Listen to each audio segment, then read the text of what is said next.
একটা গুরুত্বপূর্ণ বিষয় হলো পরিবর্তনের জন্য মনোযোগ জরুরি। এক তো এমনি গদ বাধা শুনলাম, বুঝলে বুঝলাম, না বুঝলে নাই, গ্রহণ করলে করলাম, না করলে নাই। অনেকে এই হুজুরের ওয়াজ শুনে শুনছি, আমি কুদুর গেলাম না, এটা কোনো উচিত না। হাদিসের মধ্যে আছে রাসূলুল্লাহ সাল্লাল্লাহু আলাইহি ওয়াসাল্লামকে কবরের মধ্যে দেখিয়ে যে ৩ নম্বর প্রশ্ন, যে নবীজি সাল্লাল্লাহু আলাইহি সাল্লামকে দেখিয়ে বলবেন এই যে ইনাকে তোমাদের নিকট পাঠানো হয়েছে তাকে চিনো কি, তার ব্যাপারে তোমার মত কি? তো সে বলবে আমি ওনার ব্যাপারে তেমন কিছুই জানি না, আকুলু মিসলা মা ইয়াকুলুন নাস। মানুষ ওনাকে বলতো শুনতাম একজন রসুল আছে, একজন নবী আছে আমাদের, তা আমিও এরকমটাই বলতাম, এর বেশি কিছু তেমন আমি জানি না। ওনার আনুগত্য, ওনার অনুসরণ, ওনার জীবনী, ওনার ব্যাপারে আমার দায়িত্ব কি ইত্যাদি কিছুই আমি জানতাম না, জানি না। তো আল্লাহ তাআলা হাদিসের মধ্যে আছে ফেরেশতাদেরকে ডাক দিয়ে বলবেন কাযাবা আবদি, আমার এই নাফরমান বান্দা মিথ্যা বলছে। আফরিশুহু মিনান নার ওয়ালবাসুহু মিনান নার ওয়াফতাহু লাহু বাবান ইলান নার। এই নাফরমানের কবরে জাহান্নামের বিছানা বিছিয়ে দাও, জাহান্নামের পোশাক পরিয়ে দাও এবং জাহান্নাম বরাবর দরজা খুলে দাও। এই জন্য এই যে অনেকে বলতো, আমিও বলতাম, আমাদের একজন নবী আছে, ওনার নাম নাকি মুহাম্মাদুর রাসূলুল্লাহ সাল্লাল্লাহু আলাইহি ওয়াসাল্লাম। এই কিন্তু ওনার ব্যাপারে আমার দায়িত্ব কি, উনি কেন আসলেন, কি করলেন, আমার কি করণীয় ইত্যাদি কিছুই আমি গুরুত্ব দেই নাই। এই কথাটাই আমি বললাম আর কি, যে আকুলু মিসলা মা ইয়াকুলুন নাস, এটা হাদিসের শব্দ। নাফরমান বলবে লোকেরা যা বলতো আমি তাই বলতাম, তেমন কোনো গুরুত্ব দিয়ে, আলাদা কোনো বিশেষ গুরুত্ব দিয়ে কিছু শুনি নাই, লোক দেখা দেখি। তো এতে করে সে জাহান্নামী হবে।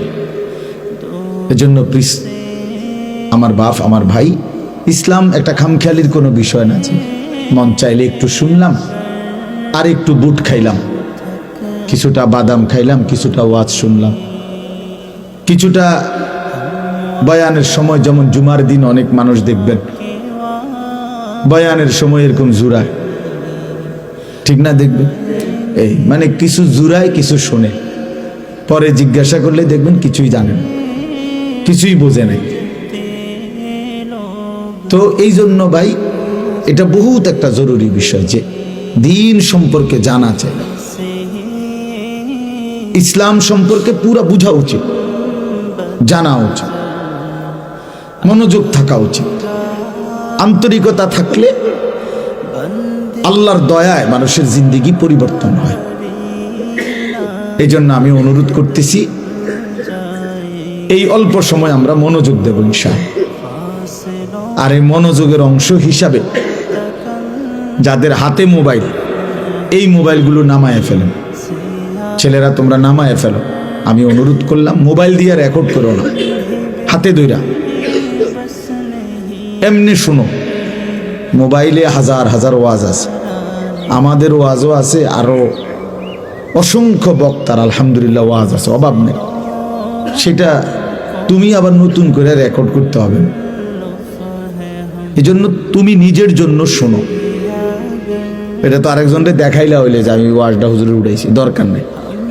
হেবাটার মোবাইল দিয়ে হেবাটা চাই, নিজের জন্য শোন, যে আমি কষ্ট করে বসছি, আমি আল্লাহর কথা শুনি, এতে ইনশাআল্লাহ নিজের বরকত। মানুষ একদিনে বদলায় না, কিন্তু একটা পাথরের উপরেও যদি ধারাবাহিক পানি পড়ে, বৃষ্টির ফোঁটা পড়ে, একদিন পাথরের মধ্যে একটু ছিদ্র হয়ে যায়, পাথরটাও একটু ডাইবা যায়। কেন? অনবরত ধারাবাহিকভাবে এই পাথরটার উপরে পানি পড়ছে, ফলে একদিন এটাও ছিদ্র হয়ে গেছে।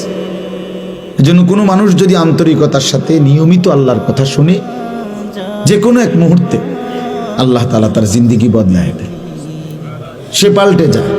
সে বদলায় যায়। হোক 20 বছর পরে, হোক 30 বছর পর।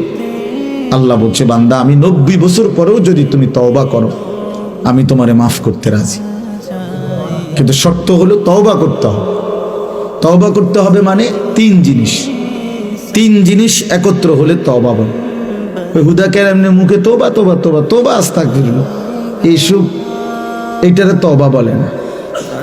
তোবা তোবা কইলে কি না তওবা না। তওবা 3 জিনিস একত্র হলে তওবা বলে। 1 নাম্বার হলো যে গুনাহ করতেছিলাম এই গুনাহ সমূলে একেবারে গোড়া সহ এই গুনাহ সম্পূর্ণ ছেড়ে দেওয়া।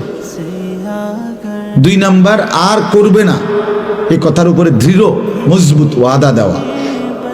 3 নাম্বার হলো লজ্জিত আর অনুতপ্ত হয়ে আল্লাহর কাছে মাফ চাওয়া। এই 3টা মিললে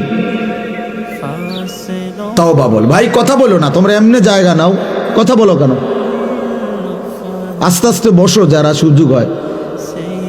তো তওবা বলে 3 জিনিস একত্র হইলে, বুঝছেন কি না বলেন? কি 1 নাম্বার কি ছেড়ে দেওয়া? গুনাহ ছেড়ে দেওয়া। আমনের পকেটে বিড়ি আমনে কোন আস্তাগফিরুল্লাহ, কি আস্তাগফিরুল্লাহ বলেন না? আমনে এটা কিতা আস্তাগফিরুল্লাহ, কিতা কিসের আস্তাগফিরুল্লাহ করলেন?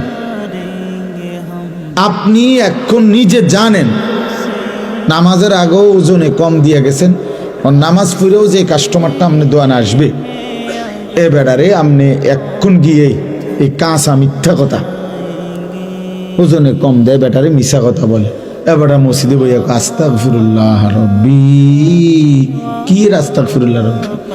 বাটফার, তুমি তো সিটারে না,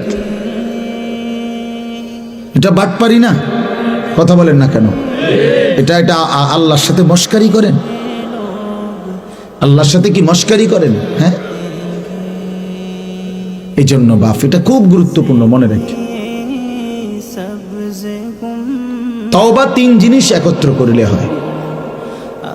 গুনাহ ছেড়ে দিতে হয়, আর করবে না ওয়াদা, এবং লজ্জিত আর অনুতপ্ত হয়ে মাফ চাওয়া। তো আমি বলতেছিলাম এই কথাটাই আমি শুধু আজকের প্রতিদিন বলি, এটা আমি প্রত্যেক দিন বয়ানের শুরুতে আমি এই কথাটা বলি যে ভাই মনোযোগ দেন, মনোযোগ, আল্লাহর কথার প্রতি মনোযোগ। ব্যক্তির জনপ্রিয়তা কোনো বিষয় না, আল্লাহর ইচ্ছা। আল্লাহ কাউরে হয়তো বেশি মানুষের সামনে বলার সুযোগ দেয়, কাউকে কম মানুষের সামনে বলার সুযোগ দেয়। এটা কোনোটাই সফলতা এবং ব্যর্থতার কিছু নাই। কেউ যদি 10,000 মানুষের সামনে ওয়াজ করে আর আরেকজন 10 জনের সামনে বয়ান করে, তো যিনি 10 জনের সামনে বয়ান করলো, আল্লাহর কথা বলল, উনি ব্যর্থ আর উনি সফল নাকি? কথাটা বুঝছেন কিনা বলেন? তাহলে সফলতা কিংবা ব্যর্থতা সংখ্যার উপরে না, সংখ্যার উপরে না। সফলতা কিংবা ব্যর্থতা আল্লাহ তাআলা গ্রহণ করার, এটা আমাদের এই গণতান্ত্রিক নিয়ম না যে যেখানে ভোট বেশি উনি নির্বাচিত। এবার যদি 51 জন বেকুব একজনকে বলে আর 50 জন বুঝমানও যদি আরেকজনরে বলে, হইতো না, এনে 1 ভোট বেশি, বুঝেন না? উনি নির্বাচিত না। এটা হলো দুনিয়ার এই গণতান্ত্রিক নিয়ম। তাইলে এখানে মূল বিষয় এটা না, মূল বিষয় হলো আল্লাহর কথার প্রতি আন্তরিক হওয়া, রাসূলুল্লাহ সাল্লাল্লাহু আলাইহি ওয়াসাল্লামের কথার প্রতি আন্তরিক হওয়া। এটা খুব জরুরি। আপনারা অনেক বয়স্ক বাবা চাচা আছেন, আপনাদের কাছেও আমি এটা বলি, চাচারা আপনারা অনেক সময় আছে যে এই জুমার বয়ান আপনারা মনোযোগ দিয়ে শুনেন না। এই যে মসজিদে বসে ইমাম সাহেবের বয়ানের সময় এরকম লাভ দেয়, মানে জুড়ায় বইয়া বইয়া বড়শি দিয়া মাছ ধরে, বুঝেন নাই? অথচ বছরের কোনো সময় উনি অন্য কোনো দিন 12:30 1টার সময় কিন্তু উনি ঘুমায় না। এটা কোনো ঘুমের টাইম না। কোনো মানুষেরই 12:40, 12:50, 1টা বাজে মানুষে ঘুমায়। শনিবার, রবিবার, সোমবার, মঙ্গলবার, বুধবার, বৃহস্পতিবার আপনি কি এই টাইমে ঘুমান? তো আপনি এই টাইমে আজকে শুক্রবার জুড়ান কেন? কথা বলেন, কেন জুড়াইবেন? তার মানে খামখেয়াল।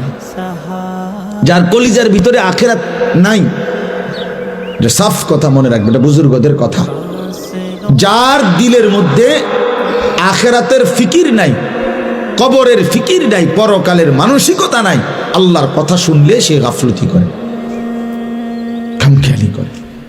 কারণ সে জানে এগুলো, আরে তো ইতান বুজুর্গ এই সমস্ত কথা ইতান ধরে নি বেড়া চললো বেড়া। আল্লাহর রহমতে তারা 3 জন বিদেশ বেড়া আইসে, এর সমস্ত দমক হমক দিতে আইসে। 3 ফুট বিদেশ যায় বেটার, এবার চিন্তা কি বুঝেন না কথা না? তারা 3 জন বিদেশ, আর গীতা বাইক বিল্ডিং এর কাম শেষ, 4টা রুম, ভিতরে বাথরুম, টাইলস, বাথরুম উদ্দা টাইলস, টাইলসের মতে আল্লাহু আকবার, আল্লাহ কত বড় নেয়ামত, সৌভাগ্য, কপাল কপাল। আর কি চা খায় যে, বন খায় যে, মানে সাধুয়ানি গপ মারে যে, মনে যেন নবাব সিরাজউদ্দৌলার বংশধর। হ্যাঁ, বুদ্ধি দেয় এমন ভাবে, কারণ দুনিয়া তো হয়ে গেছে, দুনিয়া হয়ে গেছে, আখিরাত আর লাগবে না। হায় হায় মুসলমান, ইয়ালামুনা যাহিরাম মিনাল হায়াতিদ দুনিয়া ওয়া হুম আনিল আখিরাতি হুম গাফিলুন। আল্লাহ বলে, বান্দা দুনিয়ার বাহ্যিক দিকটা তো খুব বুঝলা, আমার বান্দা আখিরাতের ব্যাপারে তো একদম গাফিল হয়ে রইল। 90 বছরের বুড়া মানুষটাও দলিলের প্রতি শব্দ কইতে পারে, কার নামে দলিল, কার নামে খতিয়ান, বিএস কার নামে, সিএস কার নামে, আরএস কার নামে, 14 গোষ্ঠীর নাম সব জানে। কিন্তু আল্লাহর কোরআনের একটা সূরা বলতে বলবেন শুদ্ধ, দোয়ায়ে কুনুত পড়তে বলবেন শুদ্ধ কইরা, ওই হুজুর আমগো আর এই বয়স নাই, নাই তানার আমগরে কইয়া লাভ নাই, ওনার কোন রকম আল্লাহ আল্লাহ করে কবরে যাও। এখানে আসলে খামখেয়ালি, আখিরাতের বেলায় খামখেয়ালি, আখিরাতের বেলায় খামখেয়ালি, দুনিয়ার বেলায় শতভাগ। দুনিয়া বুঝে নিচ্ছে 1 সুতা, এই তাল গাছটা কাইটটা দিলে আপন ভাই আপন বাতিজার বাড়ি ঢুকতে পারে না, দিত না, বুড়ো হইয়া গেছে, বাঁকা হইয়া গেছে, না দিতাম না, দিতাম না কইছি, দিতাম না, দিতেন না, কার দিতাম না কইছি, কইছি দিতাম না, আর কি দিত না। এখান দিয়ে একটু জায়গা দিলে 1 বিঘত হয়তো বেচারা রাস্তা হয়ে যায়, বাড়িটা সুন্দর হয়ে যায়, না দিত না, দরকার হলে আরেক জায়গা গিয়ে 30,000 টাকা দিব, বুঝেন না? কিন্তু ভাতিজারে দিত, আপনজনকে দিবে না। এর চাইতে বড় জালেম আর কেউ হইতে পারে।